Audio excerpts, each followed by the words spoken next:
Bayangkan, kau pulang dengan rindu yang membuncah, membawa sekeranjang harapan untuk adik perempuanmu yang paling kau cintai. Namun, saat kaki melangkah di ambang pintu, yang kau temukan bukan pelukan hangat, melainkan kain kafan yang masih basah oleh tanah kuburan. Dan sebuah rahasia kelam tentang kehormatannya yang direnggut secara paksa, dihancurkan hingga nyawanya melayang dengan cara yang paling tidak manusiawi. Sebelum kisah yang penuh tetesan air mata dan dendam ini dimulai, tuliskan di kolom komentar, dari kota mana kalian menyaksikan cerita ini, dan berikan doa terbaik kalian untuk keadilan bagi jiwa-jiwa yang terzolimi di luar sana. Sinar matahari sore itu terasa begitu pucat, seolah enggan menyinari desa Karangmalang yang tampak membisu. Aris, lelaki muda dengan ransel lusuh di punggungnya, menatap gerbang desa dengan perasaan yang tak menentu. 5 tahun ia mengais rezeki di Malaysia, menahan lapar, bekerja hingga tulang-tulangnya terasa mau remuk, hanya demi satu tujuan: membayar biaya kuliah adiknya, Laras, dan memperbaiki rumah tua peninggalan orang tua mereka yang hampir roboh. Namun, ada yang aneh dengan udara hari ini. Bau tanah basah dan aroma bunga Kamboja terasa begitu menyengat, menusuk hidung Aris, hingga ia merasa mual. Mengapa suasana desa jadi sesunyi ini? Biasanya, jam segini ibu-ibu sudah duduk di depan teras sambil bercengkerama. Tapi sekarang, setiap pintu tertutup rapat. Bahkan Pak RT yang biasanya menyapa ramah hanya menatapku dari kejauhan dengan tatapan yang sulit diartikan. Tatapan iba atau tatapan ketakutan? Hatiku terasa diremas, ada firasat buruk yang mulai merayap dari telapak kaki hingga ke tengkukku yang mendingin. Langkah Aris semakin cepat. Ia melewati pemakaman desa yang terletak di pinggir jalan setapak menuju rumahnya. Di sana, ia melihat gundukan tanah yang masih sangat merah. Bunga-bunga di atasnya belum layu sepenuhnya. Aris berhenti sejenak. Dadanya tiba-tiba sesak. Nafasnya mulai tersengal-sengal. Ia mencoba meyakinkan dirinya sendiri bahwa itu bukan siapa-siapa. Namun matanya menangkap sesuatu di bawah pohon Kamboja besar. Sebuah payung kuning yang sangat ia kenali. Payung itu adalah hadiah pertama yang ia kirimkan untuk Laras dari hasil gaji pertamanya di perantauan. Tidak mungkin. Laras, mengapa payungnya ada di sini? Ibu, ayah, di mana kalian? Aris berlari sekuat tenaga. Keringat dingin bercucuran membasahi pelipisnya. Saat sampai di depan rumah, ia melihat bendera kuning yang sudah mulai lusuh tertiup angin, terikat di tiang pagar. Pintu rumahnya terbuka sedikit, menampakkan kegelapan di dalamnya.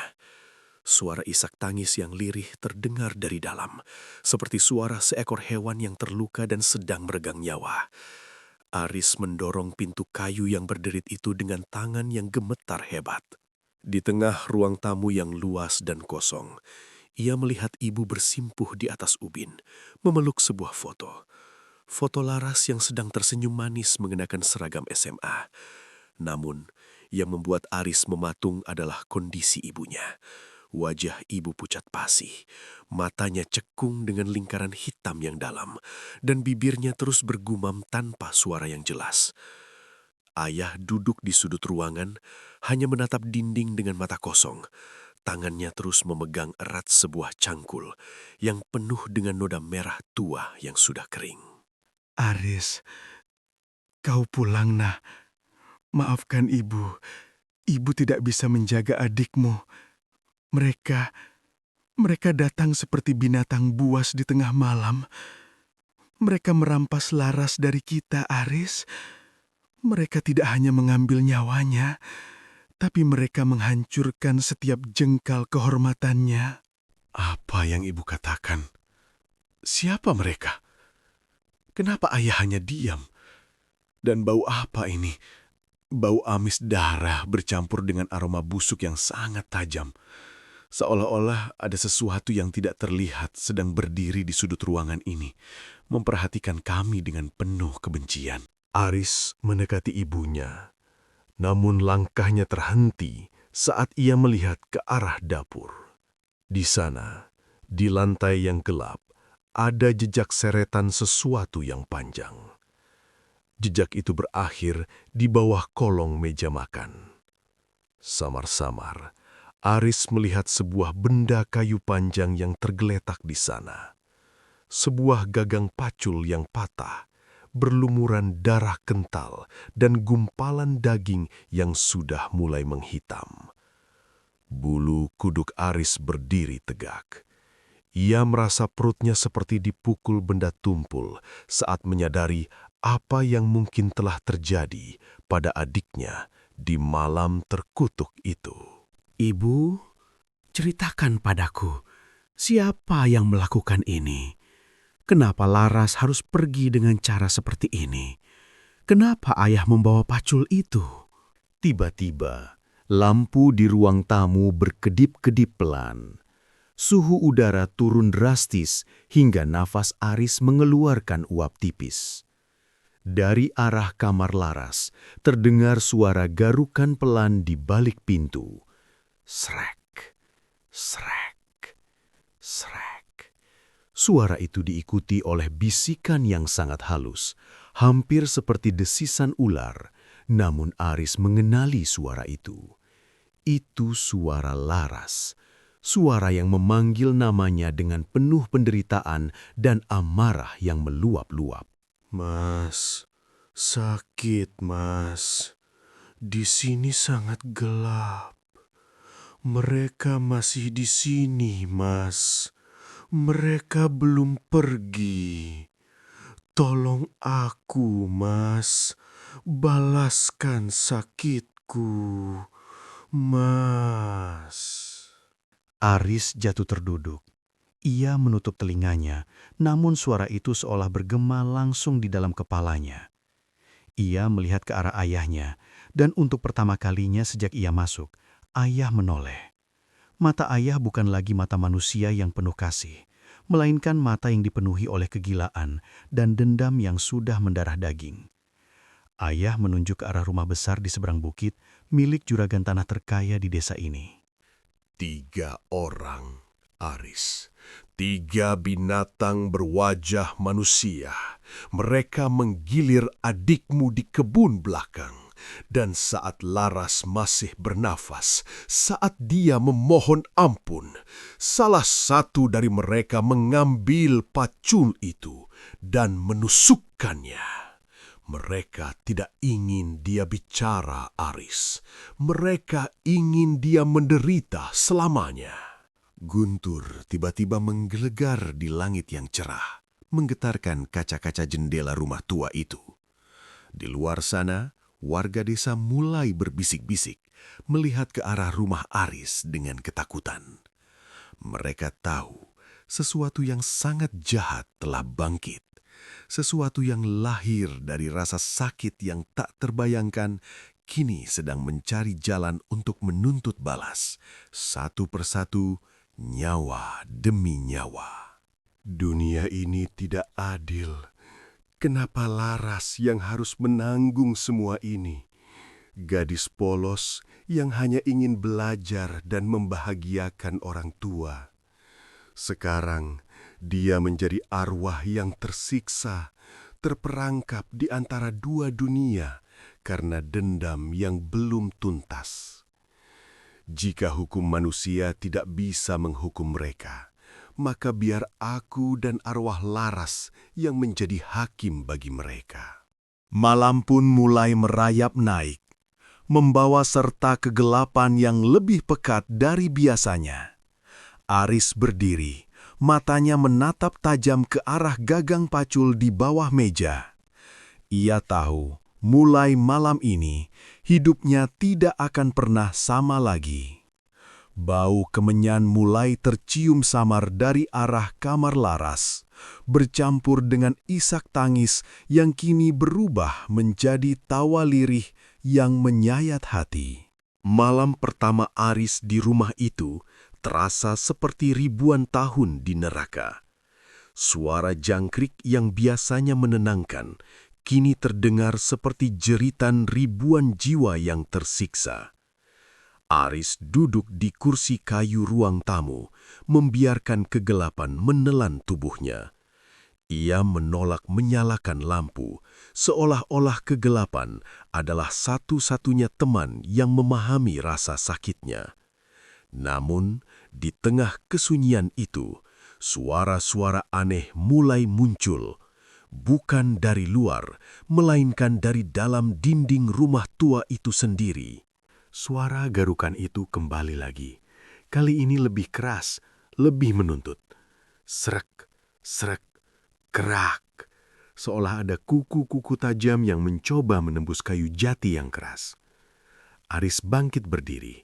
Langkahnya berat, tertatih menuju kamar Laras yang pintunya masih terkunci rapat dari dalam sejak kejadian itu. Bau amis darah yang tadi sempat hilang, kini kembali menyeruak. Lebih kuat, bercampur dengan aroma anyir seperti daging yang membusuk di bawah terik matahari. Aku bisa merasakannya, kehadiran itu. Dingin yang tidak wajar ini bukan karena angin malam. Ini adalah dingin dari liang lahat yang dipindahkan ke sini.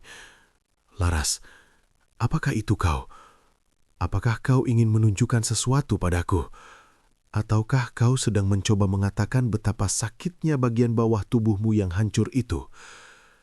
Dadaku sesak, jantungku berdegup kencang, hingga telingaku berdenging. Tiba-tiba, dari arah dapur, terdengar suara benda jatuh yang sangat keras. Brak! Aris tersentak. Ia berlari ke arah dapur dengan senter kecil di tangannya. Cahaya lampu senter itu menyapu lantai dapur yang kotor. Di sana, piring-piring pecah berserakan, namun bukan itu yang membuat Aris membeku. Di tengah tumpukan pecahan piring, terdapat jejak kaki berlumpur yang masih basah. Jejak kaki itu kecil, seukuran kaki wanita.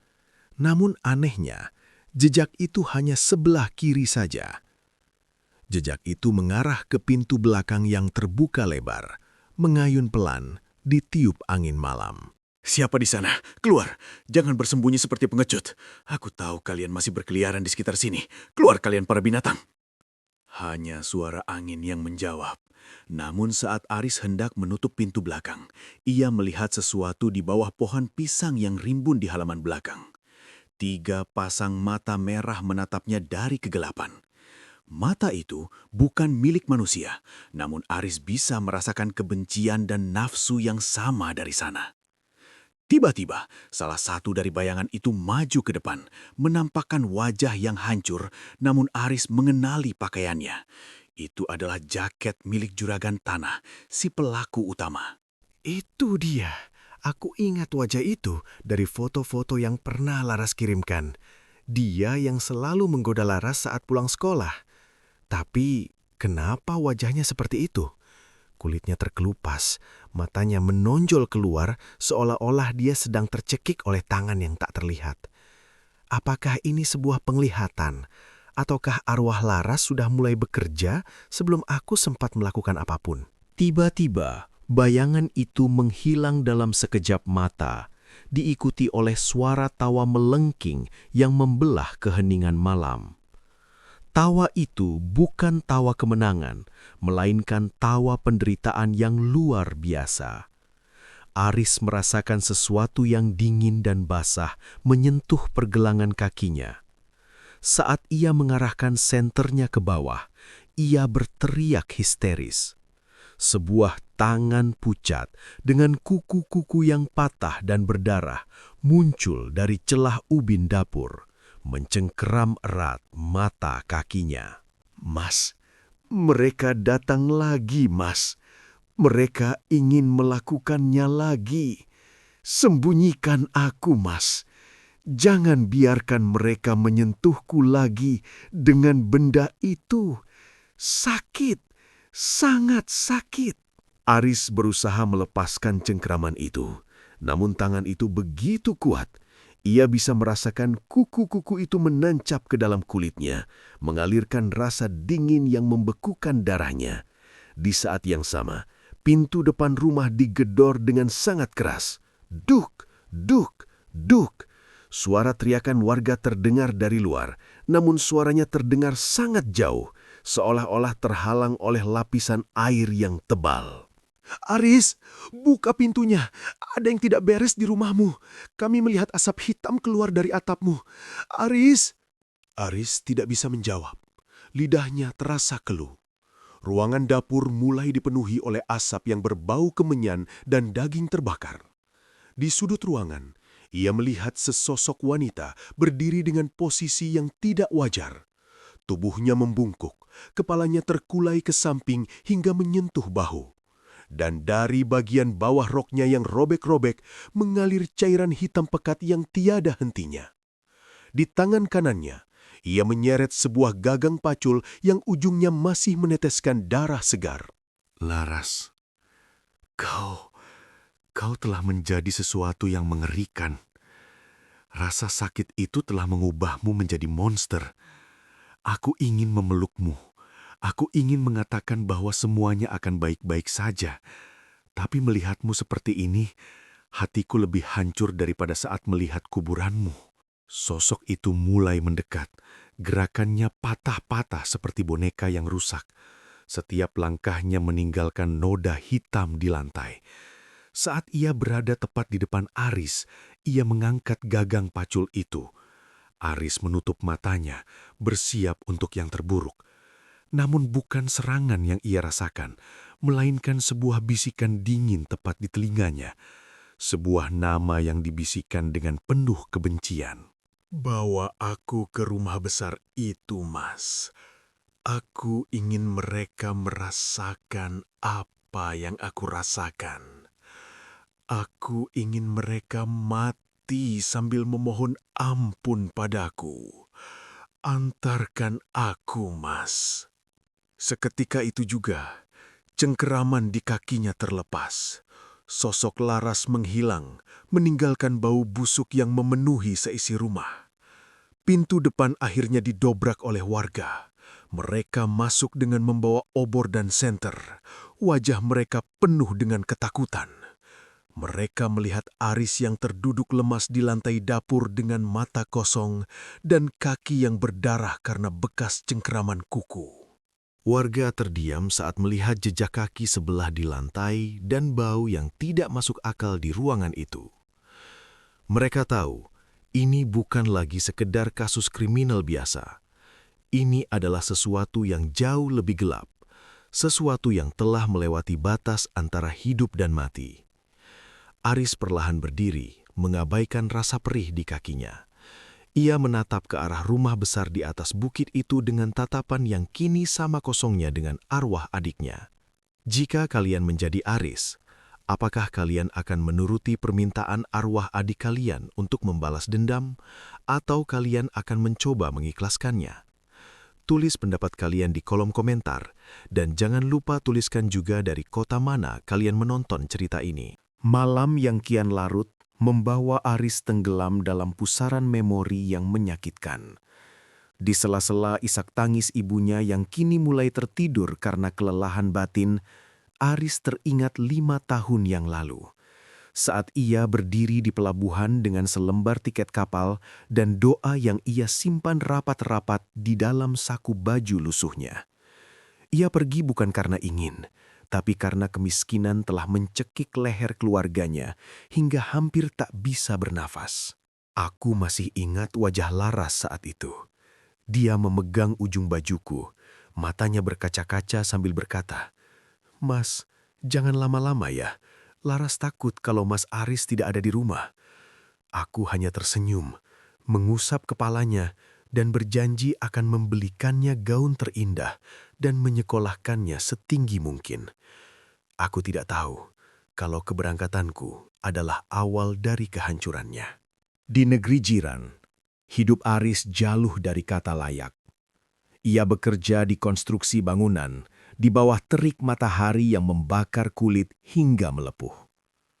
Makan hanya sekali sehari dengan nasi putih dan garam, tidur di barak sempit yang pengap bersama belasan pekerja lainnya.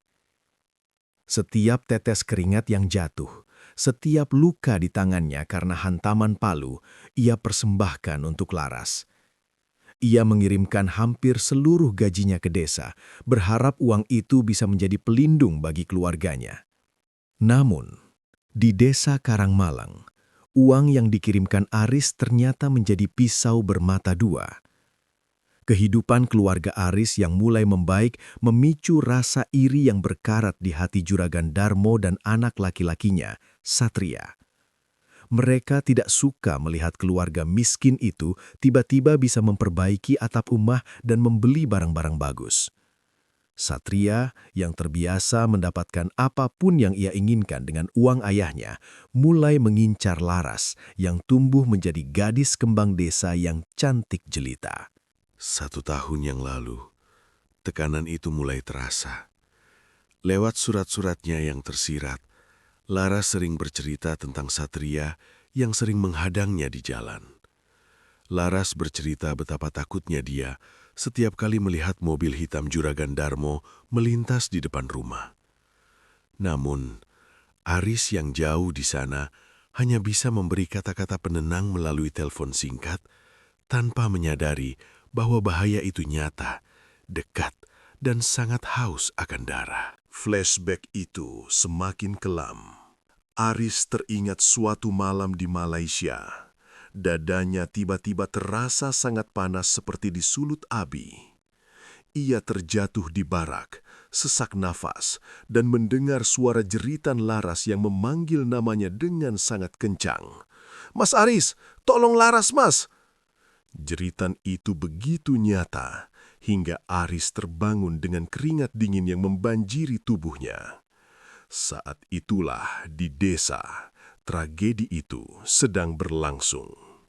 Hujan deras mengguyur desa Karangmalang malam itu. Satria dan 2 temannya yang mabuk karena pengaruh minuman keras dan obat-obatan mendobrak pintu belakang rumah Aris. Ayah yang sudah rentah berusaha melawan, namun hantaman balok kayu membuat ayah tersungkur bersimbah darah. Ibu disekap di dalam kamar, dan Laras diseret ke kebun belakang yang gelap dan becek. Di sana, di bawah pohon pisang yang melambai-lambai tertiup angin kencang, penderitaan yang melampaui batas kemanusiaan itu terjadi. Laras berteriak hingga suaranya habis. Ia mencakar tanah hingga kuku-kukunya terlepas, memohon ampun demi nama Tuhan. Namun, ketiga binatang itu tidak memiliki telinga untuk rasa sakit. Setelah puas melampiaskan nafsu bejat mereka, Satria melihat sebuah pacul tergeletak di tanah.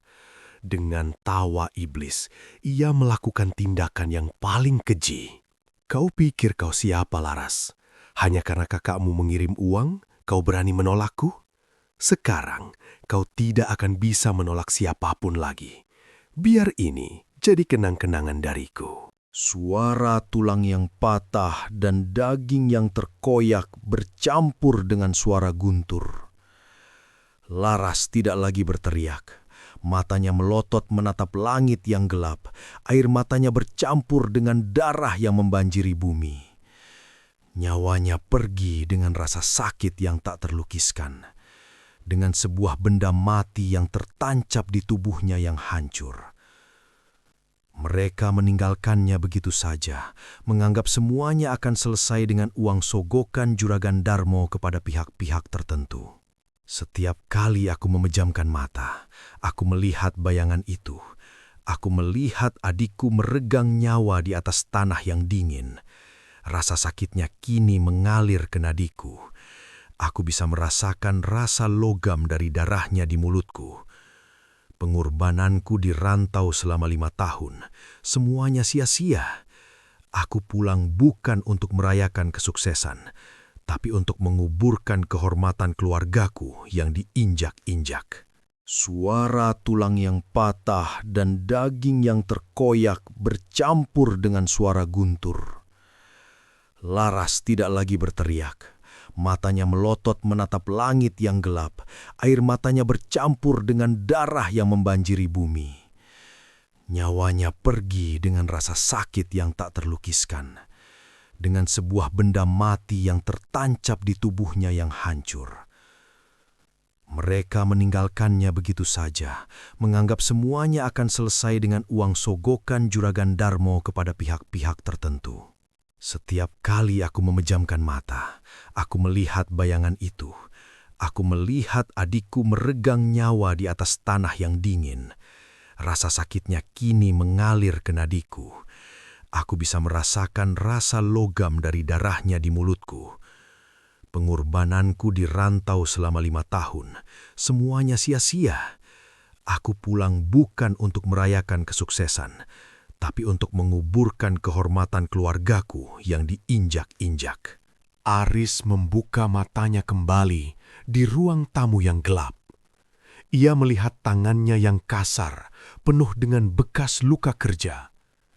Tangan ini yang biasanya membangun gedung-gedung tinggi, kini gemetar karena haus akan pembalasan. Di sudut ruangan, bayangan Laras kembali muncul, kali ini tanpa suara, hanya menunjuk ke arah cangkul yang kini mulai mengeluarkan cairan merah kental dari gagangnya yang kayu. Aris menyadari satu hal, kematian Laras bukan sekadar takdir yang malang. Itu adalah sebuah perjanjian yang belum selesai. Juragan Darmo ternyata tidak hanya menggunakan kekerasan, tapi juga ilmu hitam untuk menutupi jejak anaknya. Namun, ia lupa satu hal. Arwah yang mati dengan rasa sakit yang sedahsyat Laras tidak akan pernah bisa diredam oleh tumbal apapun. Bau tanah kuburan yang basah memenuhi paru-paru Aris. Ia tahu, langkah selanjutnya bukan lagi soal hukum polisi yang bisa dibeli. Ini soal hukum alam yang akan menagih nyawa dengan cara yang sama. Aris berdiri, mengambil kain hitam dan membungkus gagang pacul berdarah itu. Ia tidak akan membuangnya, ia akan membawanya ke depan wajah para pelakunya. Tunggu aku, Satria. Tunggu aku, Juragan Darmo. Adikku ingin kalian merasakan dinginnya tanah kuburan. Dan aku akan memastikan kalian memohon untuk mati saat-saat itu tiba. Menurut kalian, apakah uang dan kekuasaan benar-benar bisa menutupi sebuah kejahatan yang begitu keji? Tulis pendapat kalian di kolom komentar. Dan jangan lupa tuliskan juga dari kota mana kalian menonton cerita ini. Pagi yang berkabut tidak membawa kehangatan. Justru rasa dingin yang mencekam semakin mengakar di hati Aris. Saat ia melangkah keluar rumah untuk mencari air bersih, ia menyadari sesuatu yang lebih menyakitkan daripada kematian itu sendiri, yaitu pengkhianatan dari orang-orang yang selama ini ia anggap sebagai saudara. Warga desa yang dulu sering dibantu oleh keluarganya kini memalingkan wajah. Mereka menutup pintu dan jendela rapat-rapat saat Aris lewat, seolah-olah Aris membawa wabah penyakit yang mematikan. Kenapa mereka semua diam? Mengapa mata mereka penuh dengan rasa bersalah, namun tak satu pun dari mereka berani bicara? Aku melihat Pak RT yang dulu sering kukirimi uang untuk kas desa, sekarang dia bahkan tidak berani menatap mataku. Apakah nyawa adikku semurah itu di mata mereka? Apakah beberapa lembar uang dari Juragan Darmo sudah cukup untuk membungkam nurani satu desa? Langkah Aris terhenti di depan sebuah warung kecil milik Mak Sumi, wanita tua yang dulu sangat menyayangi Laras. Aris berharap mendapatkan satu titik terang, namun yang ia temukan hanyalah ketakutan yang mendalam. Mak Sumi gemetar saat melihat Aris mendekat. Tangannya yang keriput sibuk membereskan barang, mencoba menghindari kontak mata. Namun saat Aris memegang tangan wanita tua itu, Mak Sumi menangis terisak tanpa suara. "Pergilah Aris, pergi dari sini sebelum mereka melihatmu bicara denganku. Mereka mengancam kami. Siapa saja yang bicara soal malam itu, rumahnya akan dibakar. Juragan Darmo punya telinga di mana-mana. Bahkan polisi yang datang kemarin hanya minum kopi di rumah besar itu, lalu pergi seolah tidak terjadi apa-apa. Maafkan kami, Aris. Kami hanyalah orang kecil yang takut mati. Darah Aris mendidih. Rasa sakit di dadanya kini bercampur dengan amarah yang meledak-ledak. Ia menyadari bahwa ia sendirian dalam perjuangan ini. Seluruh desa telah dikunci oleh rasa takut dan keserakahan. Namun, saat ia berbalik untuk pergi, ia melihat sesosok bayangan di balik semak-semak. Seorang pria muda, teman masa kecil Aris bernama Bambang, menatapnya dengan wajah pucat pasi dan nafas yang tersengal-sengal. Chris, kau harus tahu, bukan cuma mereka bertiga. Ada orang lain yang menjaga di depan rumahmu saat itu. Orang yang kau percaya. Orang yang selalu kau kirimi pesan untuk menjaga Laras. Dia yang membukakan pintu belakang untuk Satria, Aris. Dia yang menjual kunci rumahmu hanya demi hutang judinya lunas. Tidak mungkin. Paman Karta, adik kandung ibuku sendiri. Orang yang selama ini aku anggap sebagai pengganti ayahku saat aku merantau. Jantungku rasanya berhenti berdetak. Pengkhianatan ini lebih tajam daripada belati manapun. Bagaimana mungkin darah daging sendiri tega menjual kehormatan keponakannya hanya untuk beberapa keping uang? Aris kembali ke rumah dengan langkah yang limbung. Di teras rumah, ia melihat Paman Karta sedang duduk santai sambil menghisap rokok, seolah tidak terjadi apa-apa. Wajahnya yang tampak tenang itu kini terlihat seperti topeng iblis di mata Aris. Aris mendekat, tangannya mengepal kuat hingga kuku-kukunya memutih. Bau anyir yang tajam tiba-tiba muncul kembali, dan Aris melihat bayangan Laras berdiri tepat di belakang Paman Karta. Tangannya yang pucat melingkar di leher pamannya sendiri. Paman Karta tiba-tiba terbatuk hebat. Ia memegang lehernya, wajahnya memerah, matanya mulai menonjol keluar seolah-olah ada tangan yang sedang mencekiknya dengan sangat kuat. Ia mencoba bicara, namun hanya suara keh yang keluar dari mulutnya. Aris hanya berdiri membisu, menatap pamannya yang sedang tersiksa oleh arwah adiknya sendiri. Aris bisa melihat bekas luka biru di leher pamannya, padahal tidak ada siapapun di sana secara fisik. Bagaimana rasanya, Paman? Apakah uang dari Satria rasanya semanis nafas yang sekarang sedang direnggut darimu? Laras ada di sini, Paman. Dia ingin mengucapkan terima kasih karena kau sudah membukakan pintu untuk para binatang itu. Ampun, Riz. Maafkan aku. Aku terdesak. Hutangku banyak. Aku tidak tahu mereka akan sekejam itu. Tolong lepaskan aku. Laras, ampun. Tiba-tiba, Paman Karta terlempar ke dinding rumah dengan kekuatan yang luar biasa. Brak! Kepalanya membentur kayu jati hingga mengeluarkan darah. Sosok Laras menampakkan dirinya sejenak di depan Aris. Wajahnya yang penuh luka dan tanah kini meneteskan air mata darah. Ia memegang gagang pacul yang patah itu, dan untuk sesaat Aris melihat penderitaan batin yang luar biasa di mata adiknya. Laras tidak ingin menjadi pembunuh, tapi rasa sakitnya menuntut keadilan yang tidak diberikan oleh dunia. Adikku yang malang, penderitaanmu bukan hanya karena mereka yang menyakitimu, tapi karena mereka yang seharusnya melindungimu justru mengkhianatimu.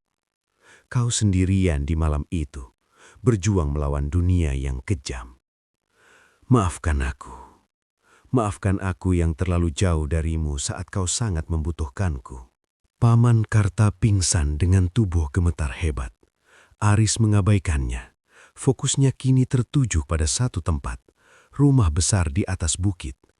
Ia menyadari bahwa teror gaib yang terjadi di rumahnya hanyalah permulaan. Arwah Laras sedang mengumpulkan energi dari setiap rasa takut warga, setiap pengkhianatan yang terungkap, untuk sebuah ledakan amarah yang tak akan bisa dihentikan oleh siapapun.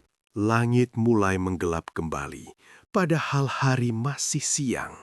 Awan hitam bergulung-gulung tepat di atas rumah Juragan Darmo. Suara tangis Laras kini berubah menjadi nyanyian Nina Bobo yang sangat mengerikan, bergema di seluruh penjuru desa. Warga yang mendengar nyanyian itu menutup telinga mereka, ketakutan setengah mati, menyadari bahwa kutukan itu sudah dimulai. Aris mengambil gagang pacul yang terbungkus kain itu.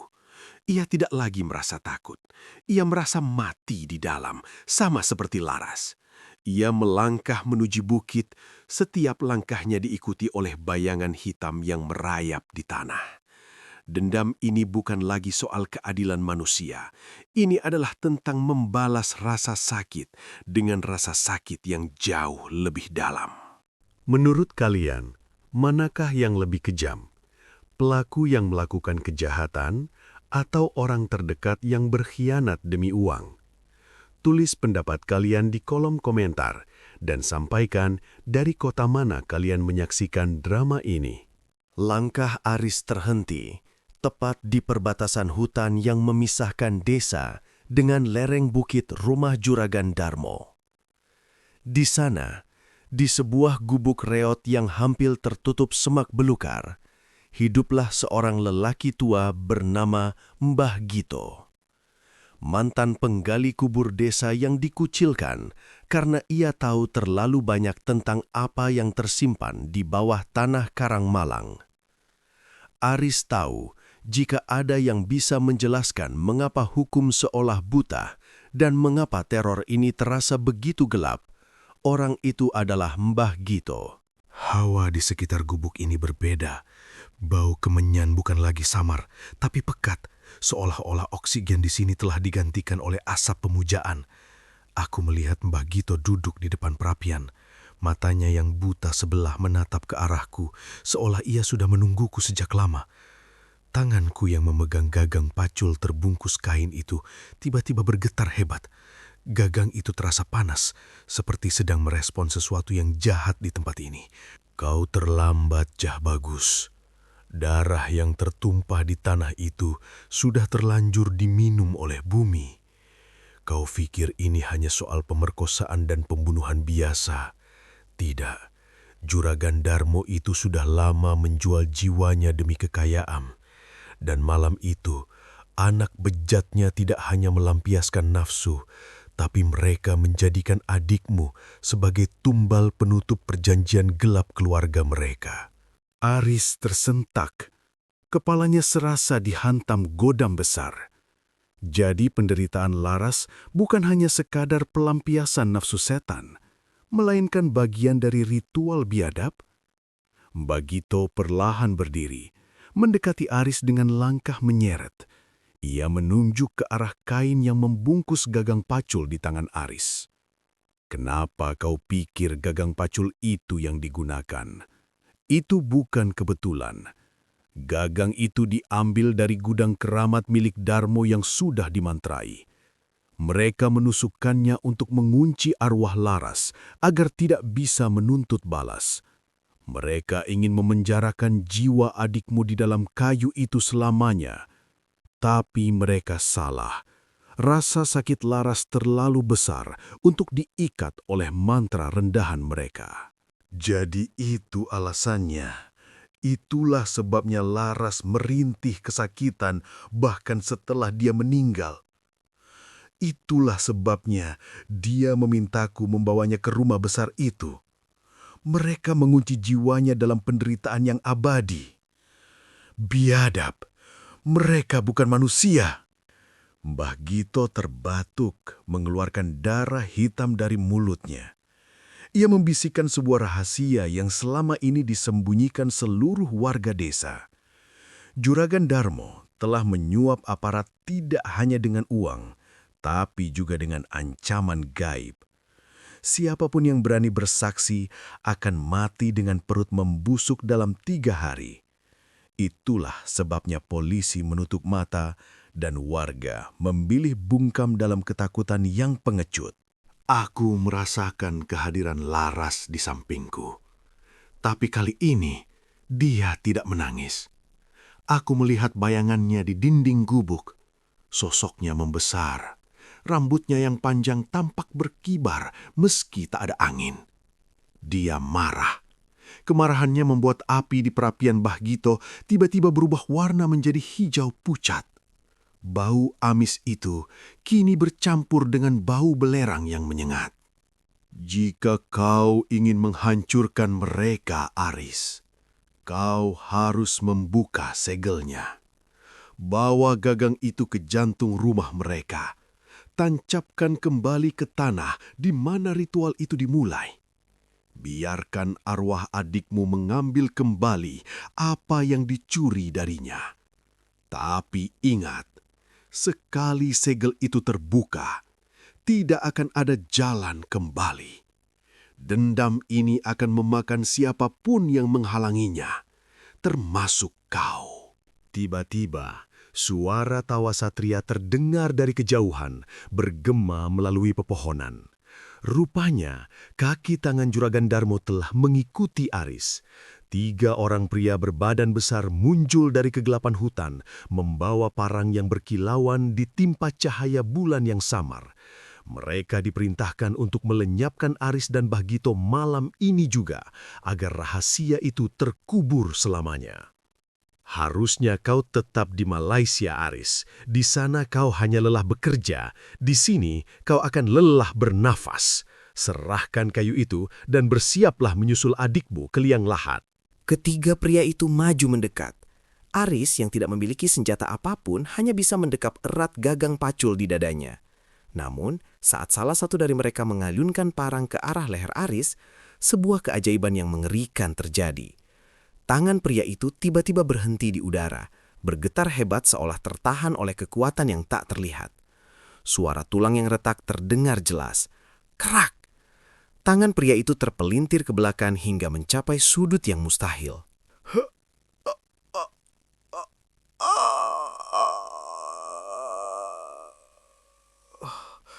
Tanganku! Tolong! Ada yang memegangku! Sesuatu yang dingin menempel di punggungku. 2 orang lainnya terpaku ketakutan. Mereka melihat bayangan hitam seorang wanita merangkak keluar dari bawah kaki Aris. Sosok itu tidak menapak tanah. Wajahnya yang hancur menatap mereka dengan mata yang hanya berisi kegelapan. Laras, dia tidak lagi menunggu. Dia mulai melindungi kakaknya. Dengan satu gerakan cepat, sosok itu menerjang mereka, membawa angin dingin yang membuat dedaunan di sekitar mereka membeku. Adikku, kau melindungiku. Bahkan dalam bentuk yang paling mengerikan ini, kau masih mengenaliku sebagai kakakmu. Rasa haru dan ngeri bercampur jadi satu di dadaku. Aku melihat para penjahat itu lari terbirit-birit ke dalam kegelapan hutan, berteriak histeris seolah-olah nyawa mereka sedang dicabut perlahan. Pergilah, Aris.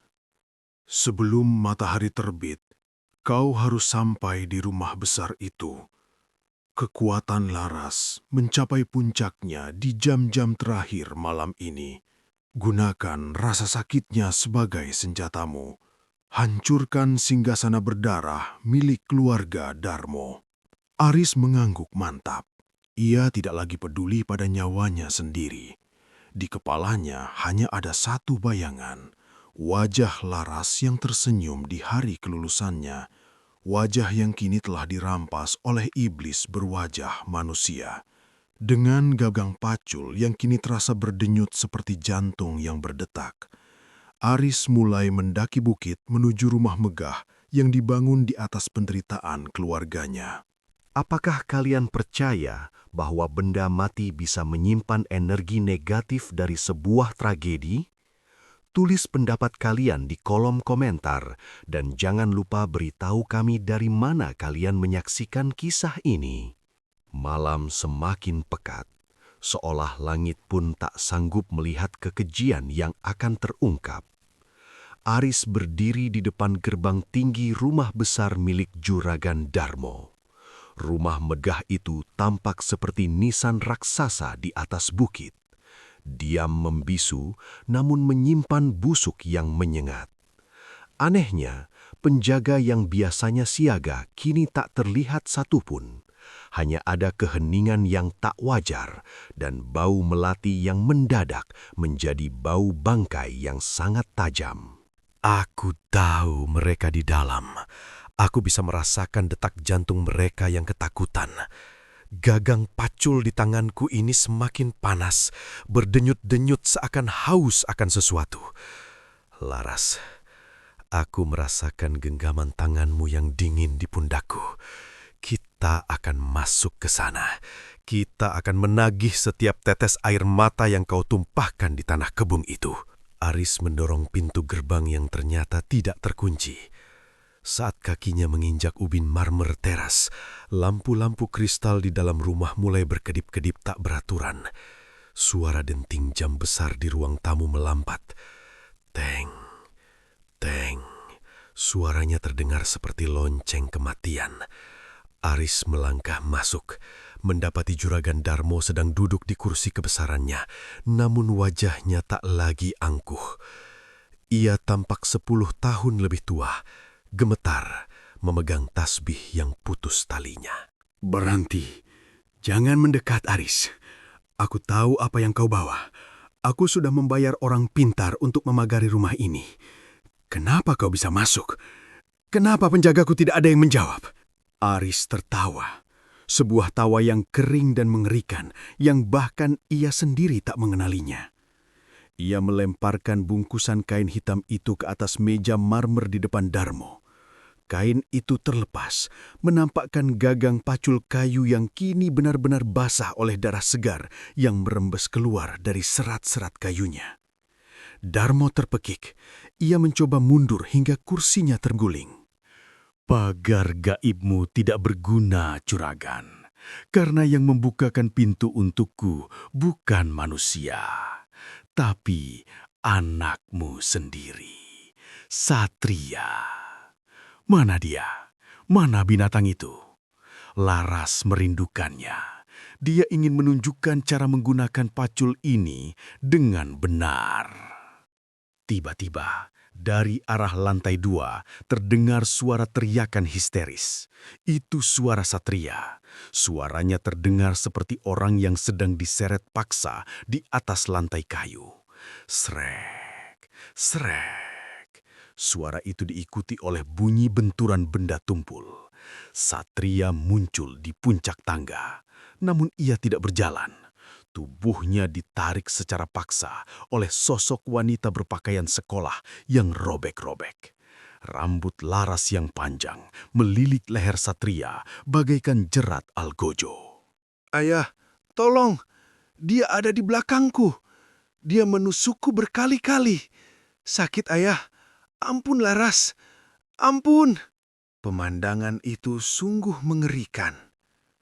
Satria terus memegang perutnya yang tampak membuncit secara tidak wajar, seolah ada sesuatu yang besar yang mencoba keluar dari dalam sana. Aris melihat dengan mata kepalanya sendiri, bayangan Laras berdiri tegak di belakang Satria. Tangannya yang pucat memegang ujung gagang pacul, yang tembus pandang namun terasa nyata menusuk punggung Satria berulang kali. Hentikan, aku akan berikan semuanya.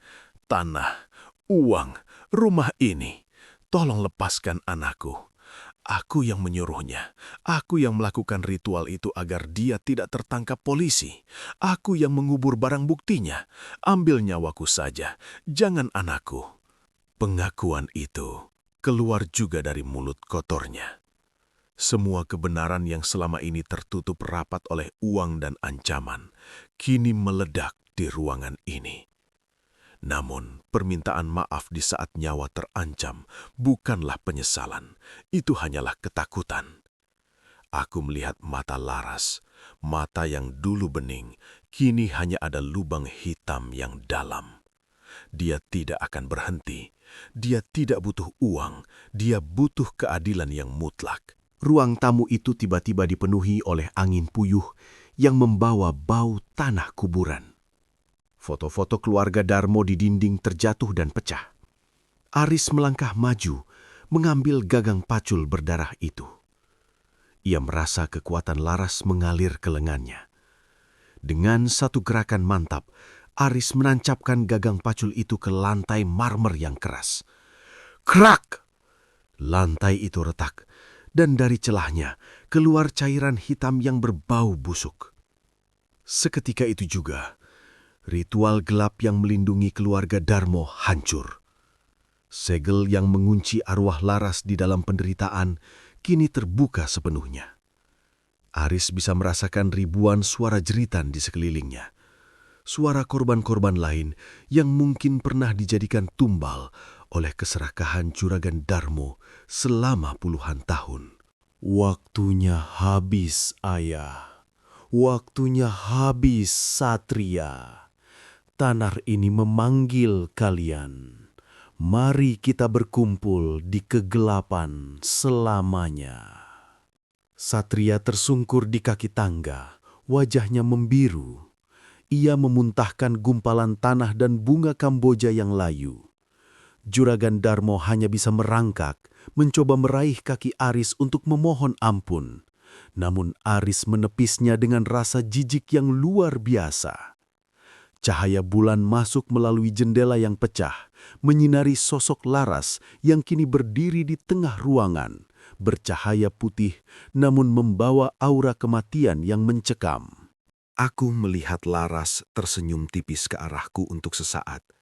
Sebuah senyum yang sangat aku rindukan, namun penuh dengan kepedihan. Dia sudah bebas dari kuncian mereka, tapi dia sudah bukan lagi adikku yang dulu. Dia adalah hakim bagi mereka yang tak tersentuh hukum. Malam ini, keadilan akan ditegakkan dengan cara yang paling berdarah. Lampu di seluruh rumah padam total. Dalam kegelapan itu, hanya terdengar suara seretan pacul dan jeritan minta ampun yang perlahan memudar menjadi keheningan yang memuakkan. Aris berdiri di tengah kegelapan itu, memegang dadanya yang terasa kosong. Ia telah memenangkan pertempuran batinnya, namun ia tahu luka ini tidak akan pernah sembuh meski seluruh musuhnya telah binasa. Jika kalian memiliki kekuatan untuk membalas dendam secara gaib kepada orang yang menghancurkan hidup kalian, apakah kalian akan melakukannya? Tulis pendapat kalian di kolom komentar, dan jangan lupa beritahu kami dari kota mana kalian menonton. Kegelapan di dalam rumah besar itu mendadak pecah oleh cahaya obor yang mendekat dari kejauhan. Warga desa Karangmalang yang selama ini bersembunyi di balik ketakutan akhirnya bergerak. Dipicu oleh suara teriakan Satria yang memecah langit malam dan nyanyian kematian Laras yang bergema di setiap sudut telinga mereka. Mereka datang membawa keberanian yang persisa. Namun, apa yang mereka lihat di depan teras rumah Juragan Darmo adalah pemandangan yang tak akan pernah bisa dihapus dari ingatan seumur hidup. Dunia seolah berhenti berputar. Aku berdiri di ambang pintu, melihat warga yang berkerumun dengan wajah pucat pasi. Di tengah ruangan, Satria dan Juragan Darmo tampak seperti onggokan daging yang tak berdaya. Tapi yang paling mengerikan adalah apa yang keluar dari bawah lantai marmer. Ratusan tulang belulang manusia mulai muncul, terangkat oleh kekuatan dendam Laras. Rupanya, di bawah kemegahan rumah ini terkubur puluhan nyawa yang pernah menjadi tumbal kesuksesan keluarga terkutuk ini. Ya Tuhan, lihat itu. Itu bukan cuma Laras. Itu anak-anak kita yang hilang bertahun-tahun lalu. Jadi selama ini Juragan Darmo menanam mereka di bawah rumahnya. Binatang, kau benar-benar iblis Darmo. Kemarahan warga meledak.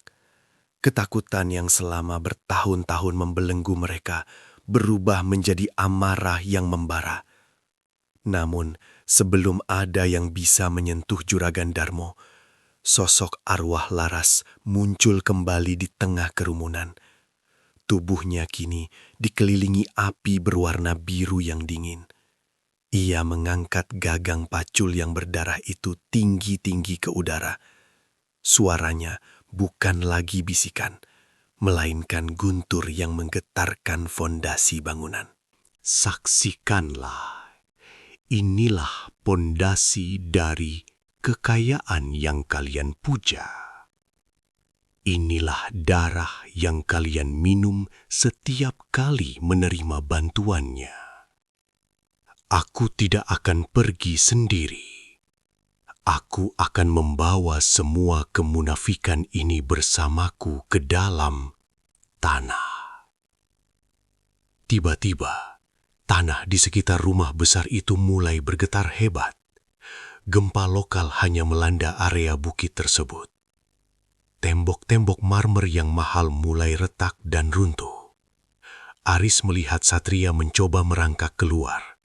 Namun tangan-tangan kerangka dari bawah ubin mencengkram kakinya, menariknya kembali ke dalam kegelapan lubang yang terbuka di tengah ruangan.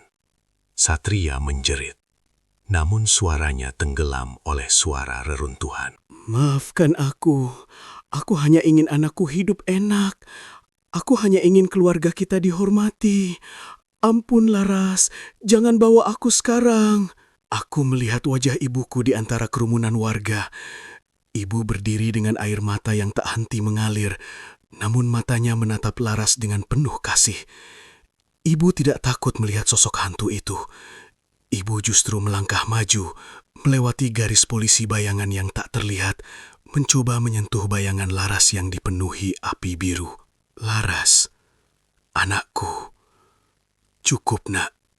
Jangan kotori jiwamu lebih dalam lagi dengan dendam ini. Biarkan mereka membusuk dengan perbuatan mereka sendiri. Pulanglah ke pangkuan Gusti Allah, nak. Ibu sudah ikhlas. Mas Aris sudah di sini. Kami semua sudah tahu kebenarannya. Suasana mendadak hening. Getaran tanah berhenti sejenak. Arwah Laras menatap ibunya. Api biru yang mengelilinginya perlahan meredup, menampakkan wajah aslinya yang cantik dan polos untuk terakhir kalinya. Air mata darah yang mengalir di pipinya berubah menjadi air mata bening. Namun ia menggeleng pelan. Ia menunjuk ke arah gagang pacul yang masih tertancap di tanah. Seketika itu juga, gagang pacul itu meledak menjadi serpihan kayu yang tajam. Serpihan-serpihan itu terbang seperti peluru, namun anehnya hanya mengenai Satria dan Juragan Darmo. Tidak ada satupun warga atau Aris yang terluka. Satria dan ayahnya tumbang dengan tubuh yang dipenuhi lubang-lubang kecil, persis seperti rasa sakit yang dirasakan Laras saat benda tumpul itu menghujam tubuhnya berkali-kali. Ini adalah akhir dari segalanya. Keadilan yang tidak bisa diberikan oleh manusia ditegakkan oleh alam gaib dengan cara yang paling puitis, namun tragis. Aku melihat rumah besar itu mulai amblas ke dalam tanah, seolah-olah bumi menolak menanggung beban dosa yang ada di dalamnya. Warga berlarian menjauh, menyelamatkan diri dari kehancuran bukit itu. Dalam detik-detik terakhir sebelum rumah itu rata dengan tanah, Aris melihat Laras melambai ke arahnya. Ia tidak lagi menyeret pacul. Ia berdiri tegak, memegang payung kuning hadiah dari Aris. Ia tersenyum. Senyum yang sama yang ia berikan saat Aris berangkat ke Malaysia 5 tahun lalu. Sebuah senyum perpisahan yang tulus, seolah ia sudah mendapatkan kedamaian yang ia cari. Laras, tunggu. Maafkan Mas Laras. Mas gagal menjagamu. Aris berusaha mengejar, namun Mbah Gito menahan pundaknya dengan kuat. Cahaya putih menyilaukan meledak dari pusat rumah itu, menelan sosok Laras, Satria, dan Juragan Darmo ke dalam pusaran energi yang luar biasa. Saat cahaya itu hilang, yang tersisa hanyalah lubang besar di tanah dan puing-puing bangunan yang sepi. Hujan turun dengan sangat deras setelah itu, seolah ingin membasuh semua darah dan dosa yang tumpah di tanah Karangmalang. Warga desa berdiri mematung di bawah guyuran hujan, menyaksikan berakhirnya sebuah dinasti kejam yang selama ini menindas mereka. Aris jatuh berlutut di tanah yang becek, menggenggam segumpal tanah merah, menangis sejadi-jadinya. Klimaks yang berdarah itu telah usai. Namun bagi Aris, ini bukanlah akhir yang bahagia. Ini adalah kemenangan yang paling hampa. Ia memenangkan kebenaran, namun ia kehilangan satu-satunya alasan mengapa ia bekerja keras selama ini. Laras telah pergi, membawa serta dendamnya, meninggalkan Aris di dunia yang kini terasa sangat sunyi. Keadilan telah ditegakkan, namun dengan harga yang sangat mahal. Menurut kalian, apakah Aris bisa memaafkan dirinya sendiri setelah semua ini? Tulis pendapat kalian di kolom komentar, dan sampaikan dari kota mana kalian menyaksikan klimaks yang menyayat hati ini. 7 hari telah berlalu sejak malam yang menghancurkan bukit itu. Desa Karangmalang kini dilingkupi kesunyian yang berbeda.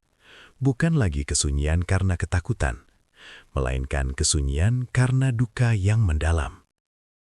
Garis polisi masih terpasang di sekitar reruntuhan rumah Juragan Darmo. Namun tak ada satupun petugas yang berani mendekat saat malam tiba. Tanah di sana tetap hitam, seolah-olah api dendam Laras masih membekas di dalam pori-pori bumi. Aku duduk di teras rumah kami yang kini sudah rapi kembali.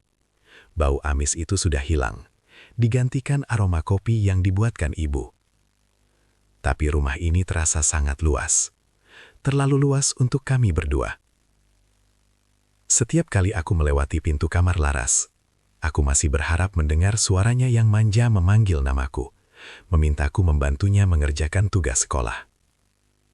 Tapi yang kudengar hanyalah detak jam dinding yang seolah menghitung sisa umurku dalam penyesalan. Paman Karta, sang pengkhianat, ditemukan tewas dengan cara yang aneh di dalam sel tahanan sementara. Tim medis mengatakan ia terkena serangan jantung. Namun penjaga sel bercerita bahwa sebelum menghembuskan nafas terakhir, Karta terus berteriak minta ampun sambil memegang lehernya yang membiru, seolah ada tangan tak terlihat yang sedang memeras kerongkongannya. Uang sogokan yang ia simpan di bawah bantalnya pun berubah menjadi tumpukan tanah kuburan yang basah. Ibu perlahan mulai bisa tersenyum kembali, meski matanya tetap menyimpan luka yang tak akan pernah kering. Ia menghabiskan waktunya dengan menanam bunga melati di sepanjang jalan menuju makam Laras. Ibu bilang, ia ingin Laras tahu bahwa harum cintanya jauh lebih kuat daripada bau busuk kejahatan yang pernah menimpanya. Aris melihat ibunya dari kejauhan, menyadari bahwa ketegaran seorang ibu adalah satu-satunya alasan ia masih bertahan hidup. Aris, semalam ibu bermimpi. Laras datang mengenakan baju putih yang sangat bersih. Dia tidak menangis lagi. Dia bilang dia sudah bertemu ayah di tempat yang terang. Dia berpesan agar kau jangan menyalahkan dirimu lagi. Dia pergi karena jalannya memang sudah sampai di sana. Dia bilang, terima kasih karena Mas Aris sudah membuktikan bahwa dia tidak sendirian.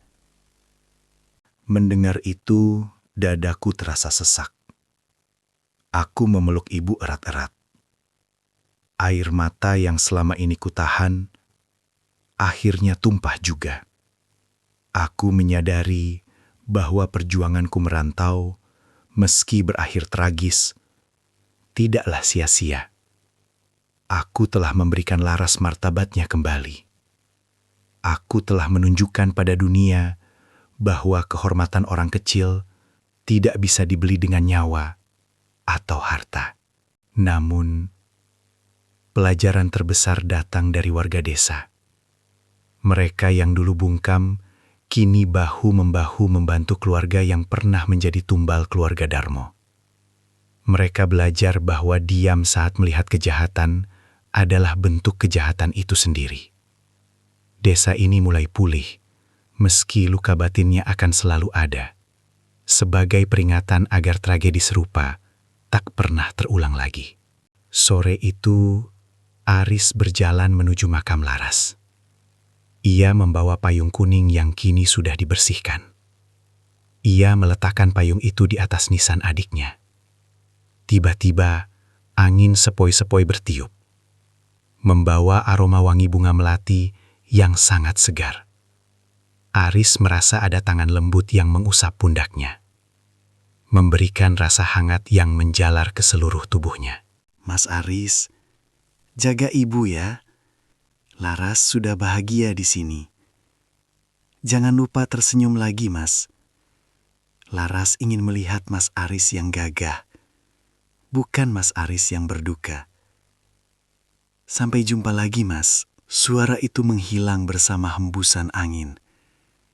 Aris menatap langit yang kini berwarna jingga keemasan. Ia tahu, mulai hari ini, ia harus memulai hidup baru.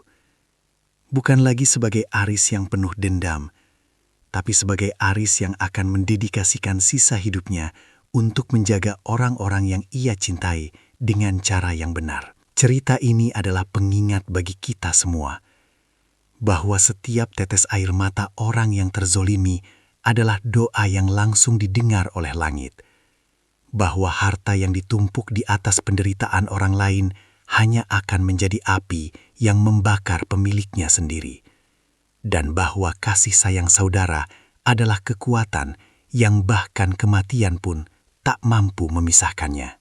Gagang pacul itu kini telah terkubur dalam bersama reruntuhan masa lalu. Namun kisahnya akan tetap hidup, berbisik di sela-sela rimbunnya pohon pisang saat malam tiba, menceritakan tentang seorang gadis yang menuntut keadilan, dan seorang kakak yang tak pernah menyerah pada takdir. Selamat jalan Laras, istirahatlah dengan tenang di sisinya. Dan bagi kalian yang masih memiliki keluarga, peluklah mereka selagi bisa. Karena kita tidak pernah tahu kapan takdir akan memanggil kita pulang ke tanah yang abadi. Terima kasih telah mengikuti perjalanan panjang dan penuh air mata ini. Apa pesan moral yang paling menyentuh hati kalian dari kisah Laras dan Aris? Tulis pendapat kalian di kolom komentar. Sampaikan dari kota mana kalian menonton, dan jangan lupa untuk menghargai setiap orang di sekitar kita. Sampai jumpa di kisah berikutnya.